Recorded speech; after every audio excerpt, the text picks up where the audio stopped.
Baik, Assalamualaikum warahmatullahi wabarakatuh. Waalaikumsalam warahmatullahi wabarakatuh. Selamat siang semuanya. Siang, Bu. Oke, terima kasih ya teman-teman udah menyempatkan hadir. Untuk hari ini kita akan melakukan sesi konseling yang kedua. Saya ucapkan terima kasih teman-teman udah tetap termotivasi, tetap komitmen untuk terus mengikuti sesi konseling ini. Nah, untuk sesi konseling hari ini atau untuk sesi ini, kita akan mulai nih teman-teman untuk membahas masalah tentang teman-teman. Tapi sebelum itu kita review dulu ya permasalahan atau sesi sebelumnya yang udah kita bahas bersama-sama.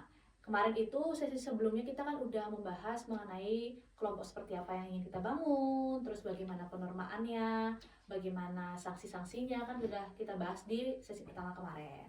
Nah, sesuai dengan yang tadi saya bilang, untuk sesi hari ini kita akan mulai untuk membahas permasalahan teman-teman, dan untuk sesi-sesi selanjutnya juga kita akan membahas mengenai permasalahan teman-teman.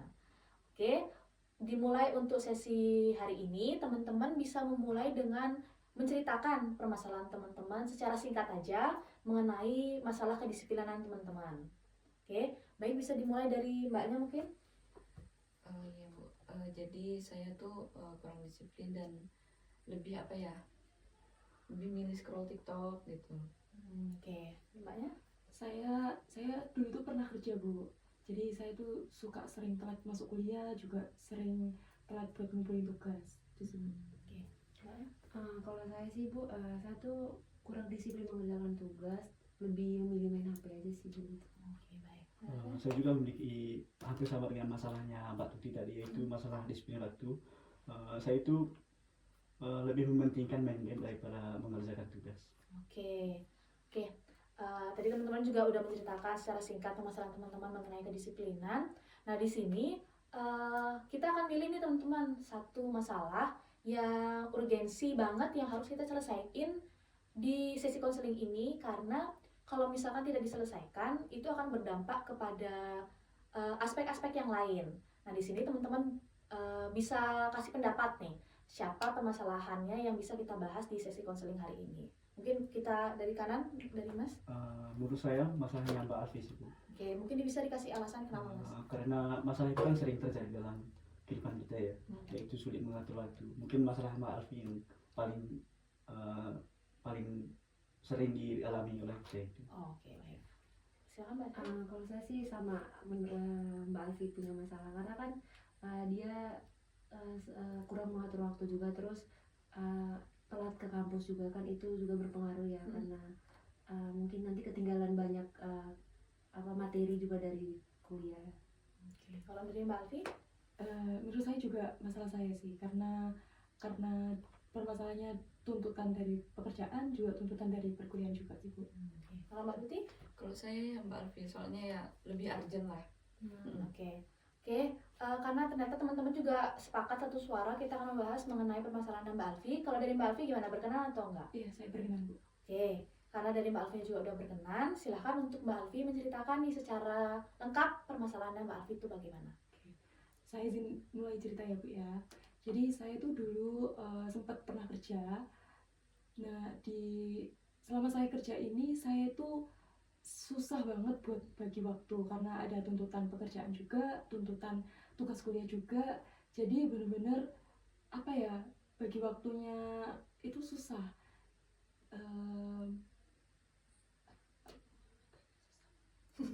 Nggak apa-apa. Kenapa tuh Mbak? Bu, kayak karena kadang itu bentrokan jadwal kerja terus sama jadwal kuliah tuh kayak harus benar-benar pinter ngatur waktunya, tapi kadang berantakan sih, Bu. Kayak harus salah satunya harus ada yang diprioritasi gitu. Jadi agak susah. Terus karena kualitas belajarnya juga jadi berantakan, karena waktunya buat kuliah dibuat kerja. Terus nanti pas kerja juga nggak bisa buat belajar. Jadi benar-benar harus fokus salah satunya. Jadi kita harus milih sih, Bu. Jadi antara mau kerja ya kerja, mau nyelesain tugas ya berarti emang tuntutannya harus selesai kuliah, kayak tugas kuliah gitu. Oke. Udah? Sudah, Bu. Oke. Tadi kan Mbak Alfi sempat bilang kalau misalkan dulu kerja, apakah sampai sekarang masih kerja atau gimana? Sudah nggak sih Bu? Oh udah enggak. Itu sejak kapan sudah selesai kerjanya? Mulai semester 5 Oke, berarti dari semester 1 itu masih mulai kerja, masih kerja. masih kerja. Oh, oke. Berarti kalau misalkan permasalahan susah ngatur waktunya itu, apakah udah dari kuliah? Apakah sejak kapan itu udah mulai susah ngatur waktunya? Sejak waktu awal kuliah sih Bu, semenjak pas masih kerja, terus sekarang kan udah nggak kerja, jadi kayak kebiasaannya itu masih kebawa gitu Bu. Oh, berarti ini ya susah ngatur waktunya itu ketika ada kerja dan ada kuliah seperti Iya. itu ya. Tapi sekarang itu tetap ke bawah kalau Tetap misalkan kebawa. cara ininya ya, cara kerjanya lah seperti itu ya. Iya. Oh, oke. Kapan nih terakhir Mbak Alfi merasa kalau misalkan Mbak Alfi itu nggak disiplin nih ngerjain tugas, suka di telat-telatin ngerjain tugas itu kapan? Itu sih Bu, pas misalkan saya lagi capek sih Bu, kayak gini tuh kayak nggak ada tenaga ya Bu, apa energinya udah habis, terus kayak udah istirahat dulu, kayak lebih menunda gitu Bu. Oke. Nah kalau dari teman-teman kan tadi Mbak Alfi ternyata nggak disiplin itu karena mungkin ada dua kegiatan yang saling bentrokan. Mungkin dari teman-teman mungkin ada pengalaman juga antara kuliah kerja atau kuliah organisasi kuliah apa kan itu juga suatu kegiatan yang bisa aja bentrokan gitu. Mungkin dari Mas Fancy? Saya juga memiliki masalah yang hampir sama dengan Pak Alfi, yaitu saya memiliki kegiatan, yaitu kegiatan olahraga. Saya itu bingung dengan memilih waktu, apakah saya prioritasin kegiatan yang ada di kampus apa kegiatan olahraga gitu sih. Oke. Dari Mbak Sri? Kalau aku sih nggak punya kegiatan apa, palingan cuma kuliah aja sih, terus kayak ya udah cuma di kos gitu. Oh, oke. Mbak Tuti? Kalau aku ini ya biar sama kayak Mbak Alfi, cuma kan dulu memang sempat punya 2 organisasi, cuma udah nggak ikut lagi. Tapi waktu ikut organisasi itu juga sempat kesusahan untuk mengatur Iya. waktu. Oke. Berarti kalau dari Mbak Alfi, situasi kesusahan mengatur waktu itu munculnya ketika ada 2 kegiatan saja atau pas satu kegiatan juga merasa seperti itu? Dua-duanya Bu, kadang iya di 2 kegiatan, satu juga kesusahan. Iya. Oke. Berarti pas waktu sudah tidak kerja pun juga kesusahan masih ya? Masih. Oke. Kalau misalkan lingkungannya Mbak Alfi kayak gimana? Maksudnya apakah mendukung kalau misalkan Mbak Alfi itu kurang disiplin tuh dalam mengatur waktunya Mbak Alfi? Tidak mendukung ya Bu, malah lingkungan saya itu mensupport saya buat belajar gimana caranya buat manage waktu yang baik biar bisa imbang, bisa balance antara kuliah sama tuntutan pekerjaan, jadi benar-benar tidak ada yang ditinggalkan satu sama lain. Oke. Kalau dari teman-teman gimana? Kan tadi ada yang bilang mungkin ikut organisasi 2, pernah nggak gimana lingkungannya? Apakah mendukung atau kayak gimana? Iya sih Bu, karena kan teman-teman saya itu kan sebuah hobi olahraga gitu, sehingga saya itu terbawa suasananya, yaitu mengikuti mereka gitu. Oh, Ya. lebih mendukung untuk Iya. kegiatan olahraganya ya. Ya, benar. Oke. Kalau tuh sih? Ya kalau saya ya sama ya kayak ini. Cuma kan teman-teman yang di organisasi sama yang di perkuliahan tuh beda ya. Kalau yang memang sama sih kayak ngomong kalau ngasih saya masukan kalau gimana kalau dari dalam organisasi temanku dia bilang kalau gimana kamu bisa nggak gitu. Kalau nggak bisa ya udah nggak apa-apa kamu berhenti aja.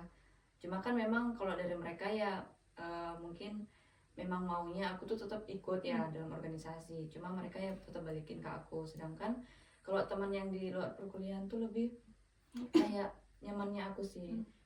Kayak liatnya kalau kamu memang susah ya udah kamu berhenti aja kayak gitu. Berarti lingkungan juga mendukung kalau misalkan kamu tuh bisa mengatur waktunya lebih baik lagi ya. Oke. Nah, Mbak Alfi sendiri kalau misalkan kelemahannya adalah ini nih, susah untuk disiplin waktu, susah untuk memprioritaskan waktu, mengatur waktu. Tapi ada nggak menurut Mbak Alfi kalau misalkan ada hal yang bisa diunggulin dari Mbak Alfi? Misalkan dari sisi pembelajaran akademik atau sisi apa olahraga atau apa mungkin. Nggak apa-apa, Mbak Alfi boleh kasih tahu kita apa? Jadi selain saya itu telatan ya Bu ya, saya tuh kalau kayak apa ngerjain tugas sama teman-teman itu kayak lebih apa ya, bisa gitu loh Bu buat diminta tolongin kayak gitu sih Bu, jadi lebih membantu mereka.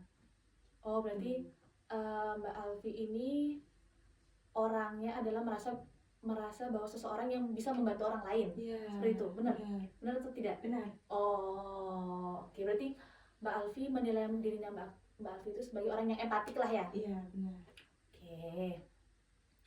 Nah, kalau yang sudah Mbak Alfi tadi bilang ya, yang udah Mbak Alfi ceritakan, sebenarnya itu Mbak Alfi menikmati nggak kondisinya Mbak Alfi itu tidak bisa mengatur waktu itu, tidak bisa memanage waktu yang mana lebih prioritas, itu sebenarnya Mbak Alfi menikmati nggak? Jujur nggak menikmati ya Bu, nangis sekali ya Bu ya, kayak kesusahan banget karena kita harus milih salah satu, padahal semuanya itu juga penting bagi saya, itu kayak antara kerja, antara kuliah itu sama-sama prioritas buat saya, tapi karena keadaan kayaknya harus milih salah satu di antara itu, tapi kayak gak bisa gitu loh Bu saya tuh. Oke. Tadi kan Mbak Alfi sempat bilang kalau misalkan di semester ini, dari semester 5 ya Mbak Alfi Iya. sudah tidak bekerja lagi. Iya. Mungkin bisa kasih tahu ke kita hambatan apa tuh yang sekarang kan karena cuma ada satu kegiatan tuh akhirnya sekarang. Iya. Hambatan apa sih yang Mbak Alfi rasakan sampai Mbak Alfi tetap dengan perilakunya yang tidak bisa memprioritaskan kegiatan itu, prioritaskan jadwal itu? Hambatannya itu lebih ke menunda sih Bu. Iya, suka menunda karena kan dulu nunda karena kerja. Nah sekarang itu kayak kebawa gitu loh Bu, karena nggak kerja jadi kayak oh nanti ini mau ngerjain yang lain, hal yang sebenarnya kayak nggak penting, tapi saya kerjain dulu baru saya ngerjain prioritas tugasnya itu tadi. Oh, oke. Berarti perilaku menunda itu ternyata kebawa ya walaupun cuma ada Iya. satu kegiatan sekarang. Benar. Oke, berarti kegiatan apa tuh yang biasanya Mbak Alfi lakuin akhirnya menunda tugasnya itu? Pekerjaan rumah sih Bu, kayak Oh. cuci baju, bersih rumah kayak gitu sih Bu. Oke. Di sini sebenarnya kan tadi Mbak Alfi udah bilang kalau Mbak Alfi itu sebenarnya tidak menikmati ya kalau Iya. misalkan ada di situasi itu. Iya. Mbak Alfi itu mau nggak ada kemauan untuk keluar dari situasi itu nggak sebenarnya? Mau banget ya Bu, karena bagi waktu itu tuh kayak susah gitu Bu. Saya pingin, ya itu tadi saya bilang pingin seimbang, jadi nggak ada yang berat satu, nggak ada yang ringan satu, jadi sama gitu. Oke. Mungkin bisa kasih tahu ke kita pernah nggak ada usaha apa yang pernah Mbak Alfi lakuin sebelum ini untuk keluar dari situasi itu, pernah nggak? Pernah. Jadi waktu itu saya pernah bikin kayak apa ya, kayak tabel buat pekerjaan gitu Bu. Jadi tuntutan pekerjaan apa itu saya sendirikan, terus nanti tugas kuliah itu juga apa ya yang prioritas yang bisa dikerjain, mepet deadline itu apa saya kerjain dulu kayak gitu. Tapi ya tetap aja Bu, karena kecapean kerja jadi kayak udah nggak, berantakan semua kayak gitu Bu. Oh, berarti Mbak Alfi itu pernah untuk buat kayak jadwal-jadwal Iya, gitu ya? benar. Oh, tapi akhirnya nggak dilanjutin karena ya kecapean aja. Iya, Oke. kecapean. Mungkin kalau dari teman-teman ada nggak usaha yang pernah teman-teman lakuin untuk keluar dari situasi-situasi yang tadi yang nggak bisa memprioritaskan pekerjaan yang mana? Mungkin dari Mas Rensi? Pernah sih Bu. Apa tuh?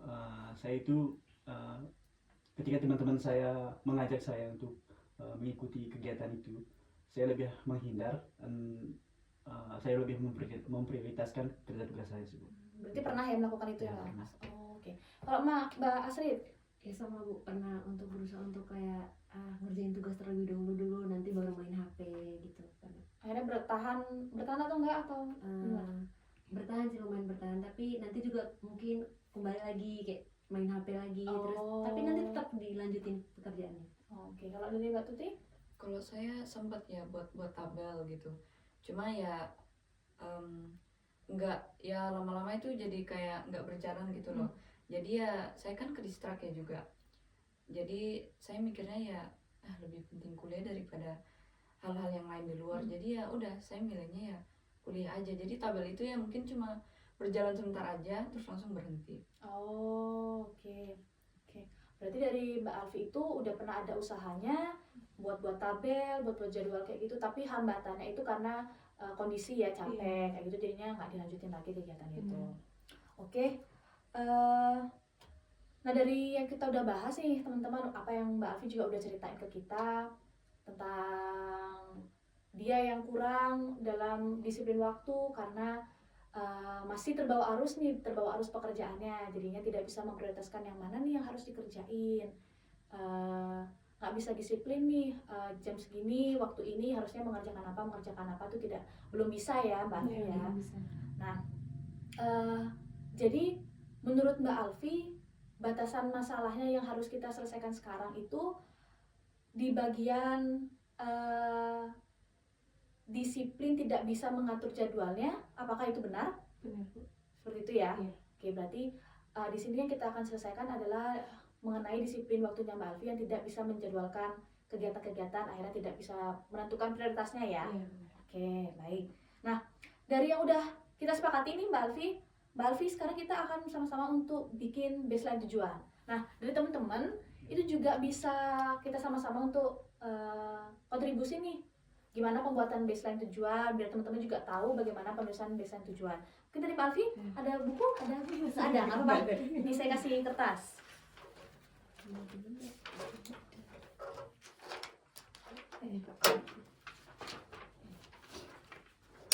Nah, Mbak Alfi juga pasti kayak bingung ya, apa itu baseline tujuan gitu ya, karena mungkin belum pernah dengar, teman-teman juga belum pernah dengar.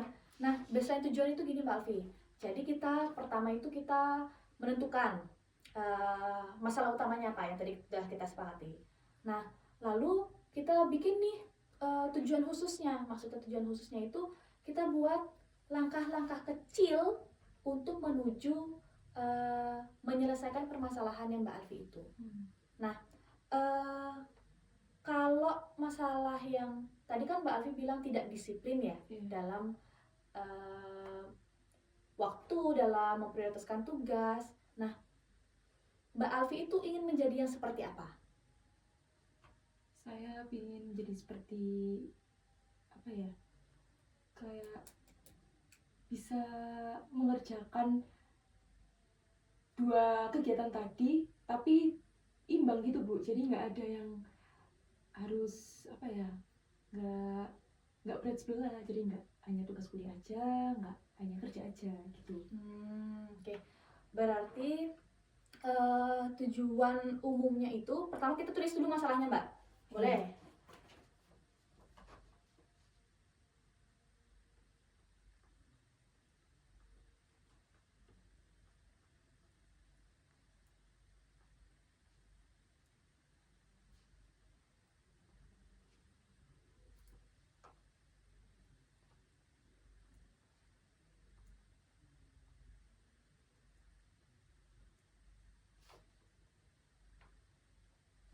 Oke, berarti tujuannya Mbak Alfi ingin menjadi apa? Berarti ingin menjadi yang disiplin dalam mengatur waktu agar bisa mengerjakan dua kegiatan gitu ya. Oke, boleh. Benar seperti itu apa? Benar. Oh iya benar, boleh ditulis. Takutnya salah. Tujuannya apa Bu? Boleh ulang lagi Bu? Tujuannya Disiplin.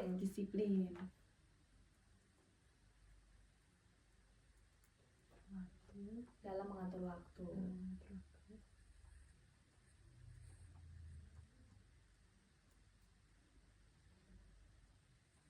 Agar apa?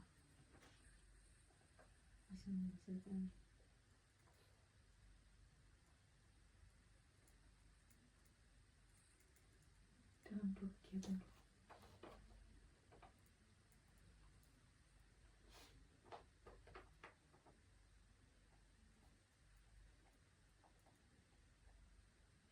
Oke. Nah, dari tujuan yang ingin Mbak Alfi capai itu, di bawahnya Mbak Alfi tulis langkah-langkah kecil apa nih yang menurut Mbak Alfi bisa untuk menuju ke tujuan itu. Iya. Contohnya apa? Mungkin? Ya, bikin jadwal. Ya, oke, boleh. Silahkan.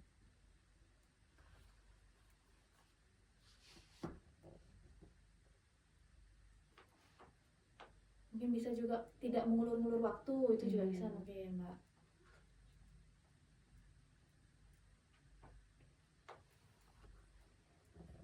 Tidak menunda ya, Bu, ya. Ya. Terus ini membedakan mana yang Ya, memprioritaskan. boleh, silahkan.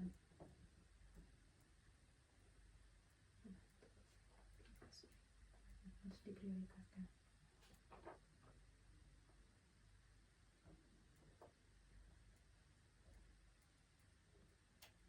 Ya, Bu. Oke, nah teman-teman, jadi itu ada yang sudah ditulis oleh Mbak Alfi itu adalah baseline tujuan. Jadi nanti teman-teman di sesi konseling selanjutnya mungkin ada yang dibahas, jadi kalian tuh bisa mencatat seperti itu ya teman-teman ya. Iya. Dari baseline tujuan yang udah Mbak Alfi tulis, bisa tuh diomongin dulu ke kita biar kita dengar. Oh ya, jadi masalahnya itu kurang disiplin waktu dan memprioritaskan tugas. Nah, tujuannya di sini disiplin dalam mengatur waktu agar bisa menyelesaikan dalam 2 kegiatan sekaligus. Nah, langkah-langkah yang saya mau ambil itu yang pertama membuat jadwal, yang kedua tidak menunda tugas, yang ketiga membedakan tugas yang diprioritaskan. Nah, oke. Nah, kita bersama-sama sudah mendengar ya apa yang sudah Mbak Alfi tuliskan. Nah, di sini kita akan belajar nih Mbak Alfi salah satu teknik untuk bersama-sama menyelesaikan permasalahan Mbak Alfi. Nah, di sini ada namanya teknik token ekonomi. Nah, tadi kan Mbak Alfi udah bilang tuh kalau misalkan Mbak Alfi sudah pernah membuat jadwal, sudah pernah membuat prioritas ini, prioritas itu, tapi ternyata tidak jalan karena kurangnya motivasi mungkin ya. Jadi karena kecapaan itu ya udah tidak dilanjutkan. Nah, token ekonomi itu sistemnya sama Mbak. Jadi kita membuat jadwal nih Mbak setiap harinya. Jadi misalkan dari Mbak Alfi bangunnya misalkan jam 5 ya kan, sholat subuh jam 5, jam 6 kita buatnya per jam tuh, jam 6, jam 7, jam 8 sampai nanti Mbak Alfi mungkin tidur di jam 10, jam 22 berarti. Nah, Mbak Alfi itu bisa membuat sama tuh tabel. Jadi kan tabel itu dari jam 5 sampai jam 22. Nah, di situ Mbak Alfi tulis setiap jamnya itu Mbak Alfi akan mengerjakan apa. Jadi dituliskannya itu per jamnya.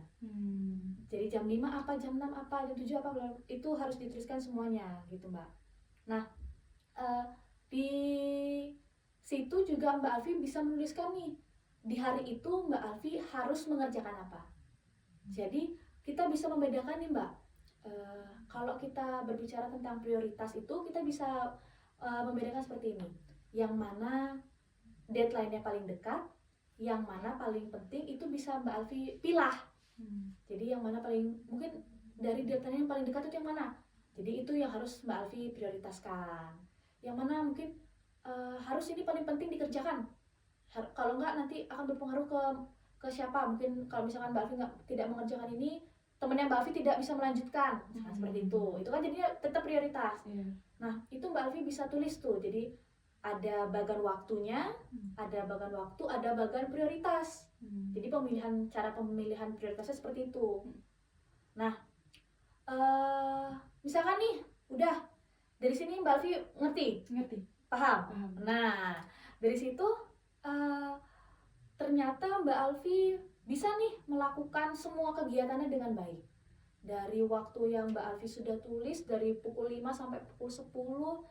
Dari prioritas mungkin Mbak Alfi tulisnya 3 prioritas, semuanya Mbak Alfi lakukan dengan baik semua. Di satu hari itu Mbak Alfi itu bisa nih untuk memberikan reward, penghargaan kepada dirinya Mbak Alfi. Misalkan satu hari jika selesai semuanya, 3 prioritas selesai, jadwal Mbak Alfi ikuti semua, Mbak Alfi akan mendapatkan 1 bintang tuh. Nah, setelah Mbak Alfi mendapatkan 1 bintang itu, Mbak Alfi harus mengumpulkan nih bintangnya sampai 7 hari. Jadi nantinya kalau misalkan Mbak Alfi mengumpulkan 7 bintang dalam 1 minggu itu, Mbak Alfi akan memberikan nih penghargaan kepada dirinya Mbak Alfi. Misalkan realistis nih, kalau misalkan selesai 7 hari, Mbak Alfi bisa dapat apa? Mbak Alfi suka makan apa? Saya suka makan ramen. Ramen. Oke, berarti 7 hari Mbak Alfi ternyata konsisten tuh, disiplin dengan jadwal Mbak Alfi. Kalau 7 bintang akan mendapatkan ramen. Nah, kalau cuma 5 bintang, mungkin apa nih? Mbak Alfi suka apa selain itu ya? Saya suka cireng. Cireng, oke. Iya. 5 hari cireng. Nah. Kalau cuma 3 hari, wah sedikit ya, tidak Iya. dapat apa-apa berarti. Seperti itu. Jadi di sini Mbak Alfi bisa tulis lah ya.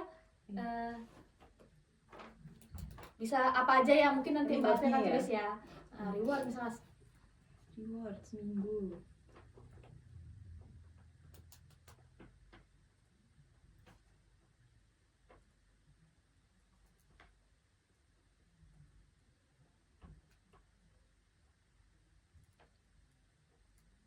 Nah dari teman-teman, kalau misalkan teman-teman juga ingin nih mempraktekkan apa yang sudah tadi udah saya jelaskan, itu juga boleh teman-teman. Jadi siapa tahu bisa menyelesaikan permasalahan teman-teman juga, cocok ternyata juga sama teman-teman, itu juga bisa dilakuin teman-teman seperti itu. Tapi teman-teman mengerti yang tadi Mengerti, saya Bu. jelaskan? Iya, mengerti. Sudah, Bu. Oke, sudah. Nah, dari Mbak Alfi, apakah sudah mengerti bagaimana cara pembuatan dari token ekonomi itu? Sudah, Bu. Sudah, Pak. Oke. Dari situ nantinya kita akan evaluasi nih Mbak Alfi. Jadi setiap hari dan nanti evaluasi setiap minggu, itu nanti saya akan coba cek nih bagaimana Mbak Alfi mengerjakan penjadwalan itu. Jadi setelah ini pekerjaan rumahnya adalah untuk mengerjakan token ekonomi itu. Nanti saya akan lihat kemajuan per harinya dan per minggunya. Seperti itu. Nah, kalau menurut Mbak Alfi, apakah teknik ini sesuai nih dengan baseline yang Mbak Alfi tulis? Sesuai sih, Bu. Sesuai ya? Iya, sesuai. Oke. Kalau dari teman-teman gimana pendapatnya? Apakah yang tadi kan baseline-nya Mbak Alfi seperti itu, apakah cocok nggak dengan tekniknya? Mungkin dari Mbak Tuti? Cocok, Bu, cocok. Cocok tuh Mbak? Apa Bu cocok? Dari. Cocok. Ya. Apakah dari teman-teman juga akan mempraktekkan token ekonomi ini mungkin? Ya, saya pasti. Pasti, bakal- oke. Ya, sama pasti akan mencoba Bu. Oke, nah karena dari Mbak Alfi juga sudah mengerti nih bagaimana penggunaan tekniknya, terus nantinya kita akan melakukan evaluasi juga. Nah dari sini untuk sesi konseling hari ini itu kita akan selesaikan dulu karena kan sudah dari permasalahan Mbak Alfi sudah kita bahas. Nah di sesi konseling selanjutnya kita akan membahas masalah yang lain. Jadi kita akan coba untuk observasi lagi siapa yang lebih urgent, kita akan bahas di sesi konseling selanjutnya. Begitu teman-teman. Terima kasih teman-teman udah mengikuti sesi konseling hari ini dengan semangat. Dengan semangat dan ini ya, maksudnya sangat dedikasi untuk tetap fokus mengikuti sesi konseling ini. Saya tutup sesi konseling hari ini. Wassalamualaikum warahmatullahi wabarakatuh. Selamat siang.